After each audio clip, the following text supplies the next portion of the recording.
আসসালামু আলাইকুম, সবাইকে স্বাগত জানাচ্ছি ইতালির পালেমো থেকে। আজকে ইউরোপীয় ইউনিয়ন কর্তৃক ইউরোপের ইতিহাসের সবচাইতে কঠিনতম আইন আজকে থেকে কার্যকর হচ্ছে।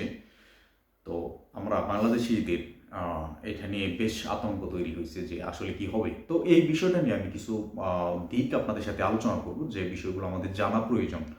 বিশেষ করে যারা ইতালিতে আসার চিন্তা ভাবনা করতেছেন, সেটা বলকান কান্ট্রি হোক বা লিবিয়া, যেখান থেকেই হোক না কেন, এমনকি বাংলাদেশ থেকে যারা চিন্তা করতেছেন অবৈধভাবে ইতালিতে আসবেন বা পুরো ইউরোপের যে কোনো দেশে আপনি আসবেন, সেটা ফ্রান্স হতে পারে, জার্মানি হতে পারে, পর্তুগাল হতে পারে, স্পেন হতে পারে, যে কোনো দেশ হতে পারে, ইতালি সহ। তো সবার জন্য খুবই খুবই গুরুত্বপূর্ণ আজকের এই ভিডিওটা। 10 জন মানুষ যদি আমার ভিডিওটা দেখার জন্য ক্লিক করে থাকেন, আমি আপনাদেরকে বলবো ভিডিওটা কন্টিনিউ করেন। অবশ্যই আপনারা ইউরোপে আসার জন্য ট্রাই করতেছেন বা ইউরোপে আসবেন এরকম ইচ্ছা যাদের রয়েছে, তারা আমার ভিডিওগুলো আসলে খুব বেশি দেখে। তো তাদের উদ্দেশ্যে আজকের ভিডিওটা খুবই গুরুত্বপূর্ণ। তাদের উদ্দেশ্যে আজকের যে আইনটা তৈরি করা হয়েছে ইতালিতে, এই বিষয়টা আমি বেশ কিছু দিক নিয়ে আলোচনা করব, যে ইন ফিউচারে কি হতে যাচ্ছে আসলে। আজকে 12 জুন 2026, আজকে যে আইনটা ইউরোপীয় ইউনিয়ন কর্তৃক যেটা আজকে বাস্তবায়ন করা হচ্ছে, সেটা অনেক আগে থেকে এই আইনটা আসলে তৈরি করা হয়েছিল এবং এটা আজকে থেকে বাস্তবায়ন।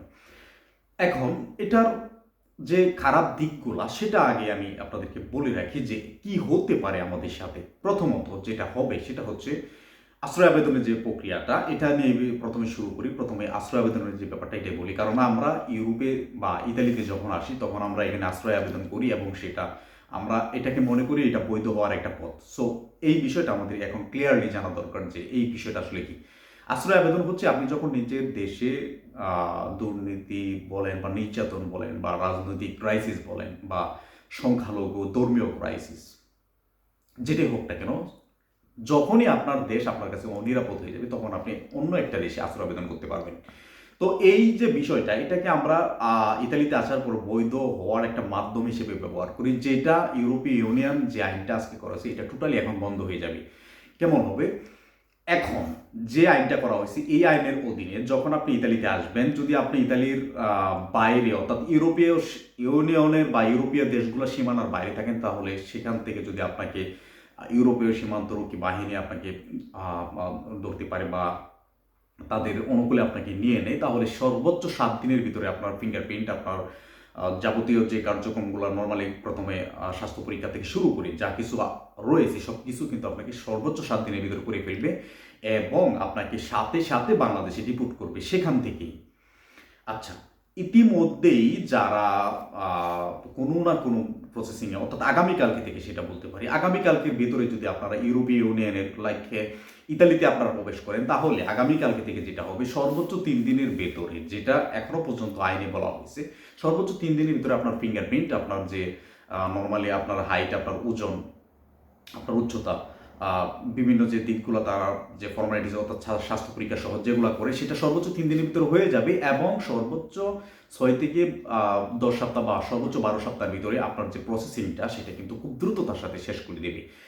এবং সেখানে সবচাইতে যে কঠিন বিষয়টা, সেটা হচ্ছে ইতালির কথা আমি বলতেছি, মানিফেস্তা দি ইনফন্দোতেসা যে ব্যাপারটা রয়েছে, অর্থাৎ স্পষ্টতই ভিত্তিহীন। এটা কিন্তু সর্বোচ্চ প্রায়োরিটি পাবে নিরাপদ দেশ থেকে আসা যে মানুষগুলো রয়েছে তারা, অর্থাৎ বাংলাদেশ নিরাপদ দেশের তালিকায় প্রথম যে দেশটা সেটাই। সো বুঝতেই পারতেছেন যে আপনার আবেদনটা কতটা দ্রুত এখন প্রসেসিং করা হবে আর কতটা দ্রুত আপনাকে এখান থেকে ডিপোর্ট করা হবে। আচ্ছা, এখন মনে হয় বুঝতে পারছেন যে ব্যাপারটা কি। যদি আপনি ইউরোপে মূল ভূখণ্ডে না ঢুকতে পারেন, সর্বোচ্চ 7 দিন টাইম পাচ্ছেন আপনি প্রসেসিংয়ে যাওয়ার যে মাধ্যমটা সেটা।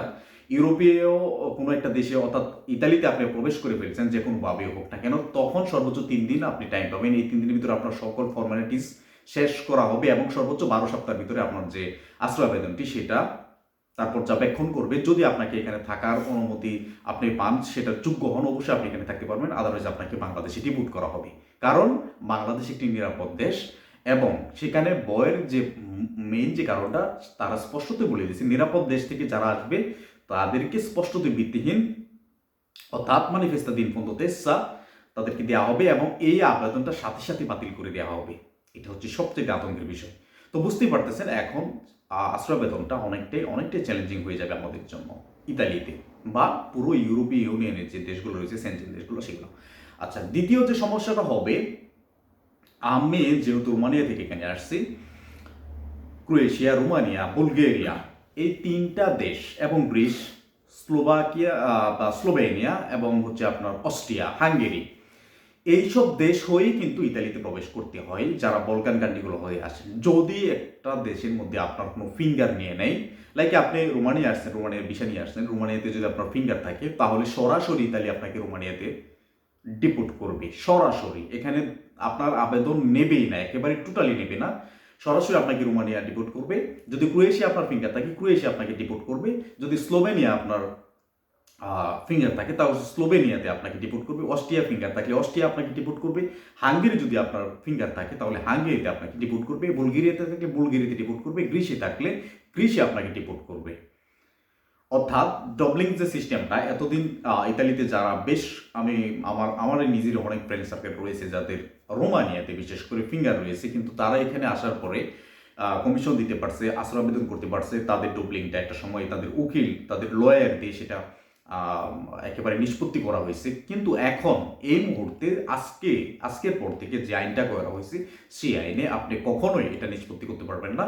আপনাকে প্রথম দেশে, যে দেশে আপনি আসছেন, যে দেশে আপনাকে ফিঙ্গার রাখা হয়েছে, সে দেশে আপনাকে ডিপোর্ট করা হবে।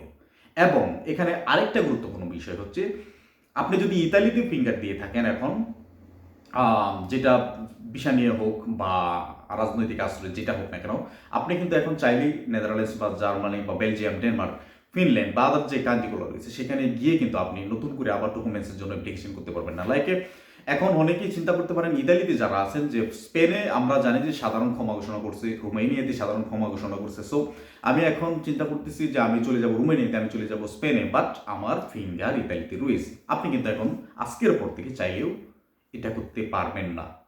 সো এইদিকে ডবলিংয়ের যে ব্যাপারটা, এটা অনেকটাই কড়াকড়ি করে ফেলছে। এক দেশ থেকে অন্য দেশে যাওয়ার যে প্রবণতা অবৈধভাবে, সেটা কিন্তু টোটালি এখন বন্ধ হয়ে যাবে। আর এটা বন্ধ করার জন্যই মূলত এই আইনটা তৈরি করা। আচ্ছা, তো এই দুইটা ডাবলিংয়ের বিষয়টা এবং হচ্ছে আশ্রয় আবেদনের বিষয়টা, এই দুইটাই হচ্ছে আমাদের প্রয়োজন। এবং এখানে আরো বেশ কিছু কথা বলা হয়েছে যেখানে ওইগুলো আমাদের খুব বেশি জানার বা ওইগুলো আমাদের খুব বেশি প্রয়োজনের ব্যাপার আসলে হয় না। তো যেটা করা হয়েছে সেটা হচ্ছে বৈধভাবে এখানে খুব দ্রুততার সাথে ওয়ার্ক পারমিট দেওয়া হবে। খুব দ্রুত, বিশেষ করে যেসব দেশে শ্রমিকের ঘাটতি রয়েছে, ইতালির মতো যে দেশগুলো শ্রমিকের তীব্র ঘাটতি রয়েছে, সেখানে ওয়ার্ক পারমিট নিয়ে আপনারা আসতে পারবেন, খুব সহজে এখন বিষয় নিয়ে আসতে পারবেন। অর্থাৎ আমি যেটা আপনাদেরকে পার্সোনালি যেটা আমি সাজেস্ট করবো সেটা হচ্ছে যে বাংলাদেশ থেকে যারা অ্যাপ্লিকেশন করতে চাচ্ছেন ইতালির জন্য, যদি আপনার ফিনান্সিয়াল দিক অর্থাৎ অর্থনৈতিক দিক যদি আপনার ভালো থাকে, তাহলে ইতালির জন্য আপনারা ট্রাই করতে পারেন। ইতালিতে আপনারা বৈধভাবে ভিসা নিয়ে আসতে পারেন। দালালের খপ্পরে পড়ে অবৈধভাবে নিজের জীবনকে রিস্কে ফেলে দিয়ে নিজের পরিবারকে ধ্বংস করে এখানে আসার খুব বেশি প্রয়োজন আছে বলে আমি মনে করি না। আপনারা চাইলেই, যদি আপনার অর্থনৈতিক অবস্থা ভালো থাকে, আপনার বৈধ ভিসা নিয়ে কিন্তু ইতালিতে আসতে পারেন।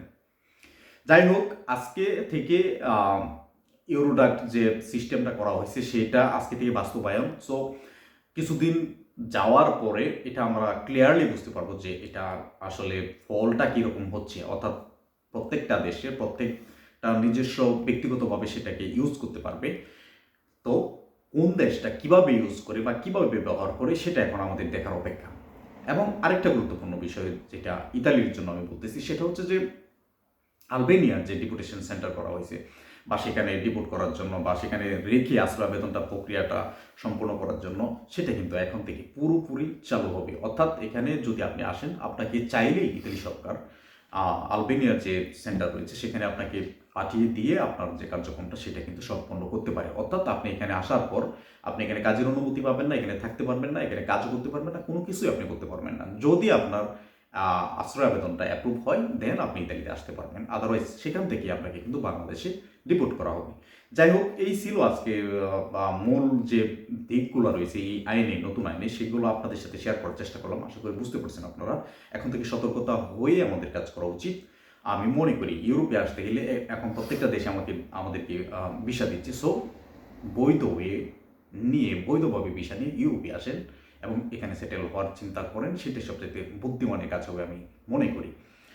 নতুন যদি কোনো আপডেট থাকে অবশ্যই আপনাদের সাথে শেয়ার করব। ততক্ষণ পর্যন্ত ভালো থাকবেন সবাই। ধন্যবাদ সবাইকে।